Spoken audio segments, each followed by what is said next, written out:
Greetings everyone, and welcome to your weekly dose of Normalynne goodness as we all learn from the lessons that we hear and the lessons that we read. Hello! Hi! I hope you've been fine for the last 2 weeks that we haven't seen each other. And yes, I hope good life for you. Okay, so for this week, we'll be reviewing on yesterday's Let's Read, which is Walang Panginoon by Deogracias A. Rosario. So, by the way, if you haven't read Walang Panginoon, it's here in my channel. Just click on this link here and listen to me read Walang Panginoon by Deogracias A. Rosario. Alright, so without further ado, let's just get into our reviewing.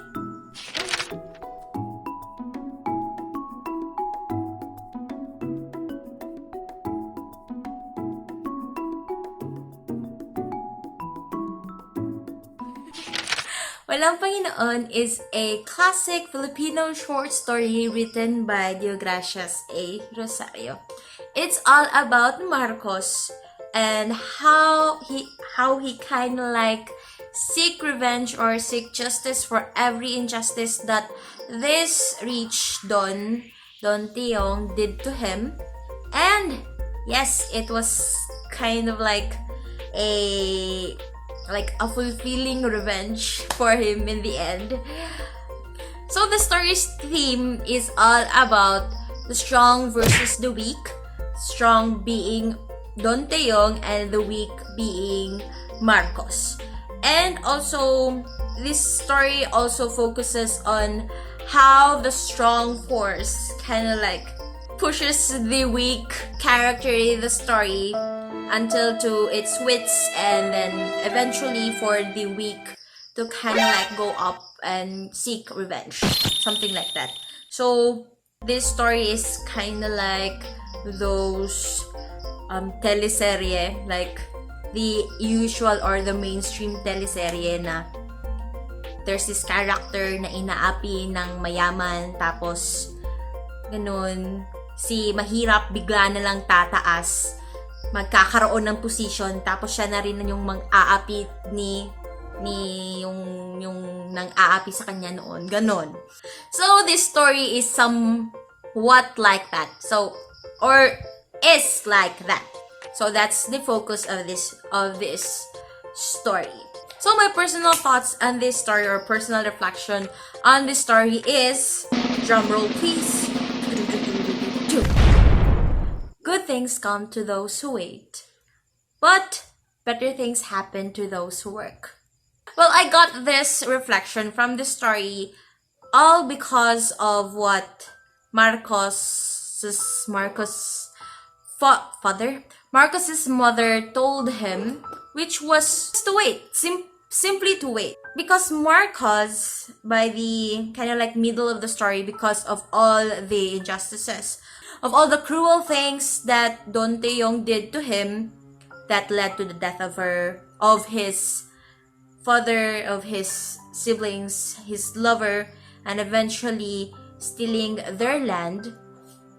Because of all these things that Don Tiong did, eventually Marcos hindi na niya mapigilan yung sarili niya. Nagdidilim na yung paningin niya pag nakikita niya na si Don Tiong. Ganun. My English is gone, so I'm gonna switch in Tagalog. Yun yung naramdaman niya. So, which was to the point that he wanted to act. He wanted to act in behalf of justice, like just yung thoughts niya is papatayin ka na lang ba to? Ganon. So, yeah, that's what he was thinking because of all the things that Don Tiong did to him. So, yan, ganon. But his mother told him to wait, because good things come to the weak, good things come to those who wait. This was her word.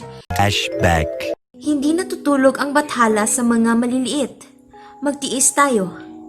End of flashback. So, yung mga taong lapas, mga taong lagpas ng 5.2, good luck sa inyo. Okay, so I got that thought from that part of the story. But then, in the end, Marcos didn't wait, diba? He didn't wait for justice to naturally happen. Diba? But in the end, Marcos did plan something. He dressed up like Don Taeyong, and then during sundown, he would go out with his Carabao, and then he would whip the Carabao.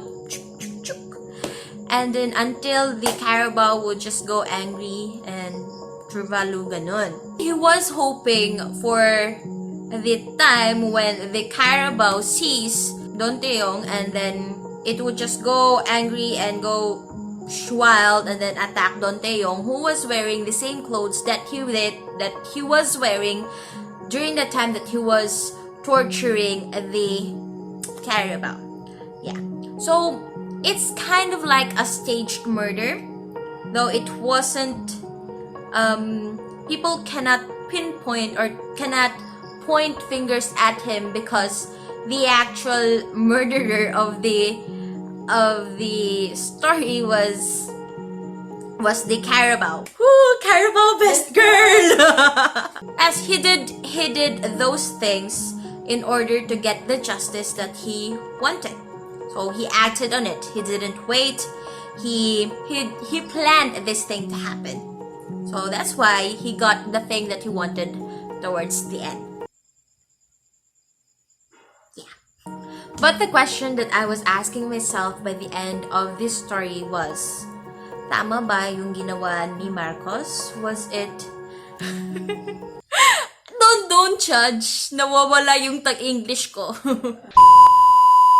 So my question by the end of this story was, tama ba ang ginawa ni Marcos? Tama ba na he tortured the Carabao for the Carabao to attack Don Taeyong by the end of the story? Okay, so I keep on asking that myself. And eventually, I came to the conclusion that, yes, Carabao is best girl. He experienced all the shit from Don Taeyong. He experienced his father dying because of Don Taeyong, his siblings dying because of Don Taeyong, and his lover because of Don Taeyong.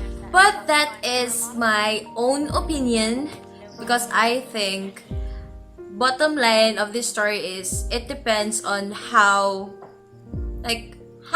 you as a person would feel towards the one that is kind of like doing something wrong, something wrong. But I think in the end, bottom line is it really depends on the person that is doing injustice towards you, diba? Like, if you put yourself on Marcos' shoes or Marcos' slippers, would you do the same thing as him? Or would you just automatically grab a knife and then do this in front of Don Taeyong? Or would you just wait for the justice that was really meant for you? Or you would do the same as Marcos, torture your best girl Carabao and wait for the Carabao to attack Don Taeyong. Something like that. Carabao best girl! Carabao best girl! If you like this video, click the like button and share it to your friends, and I'll send Carabaos to your houses if you do that. And also, subscribe to my channel if you like story contents like this, and also click the notification bell button to get updated for future uploads in the future. Double redundant, but that's okay. Right, so once again, salamat kaayo sa pagtanaw sa akong channel. O magkita-kita na punta sa sunod simana. Bye-bye! Manako.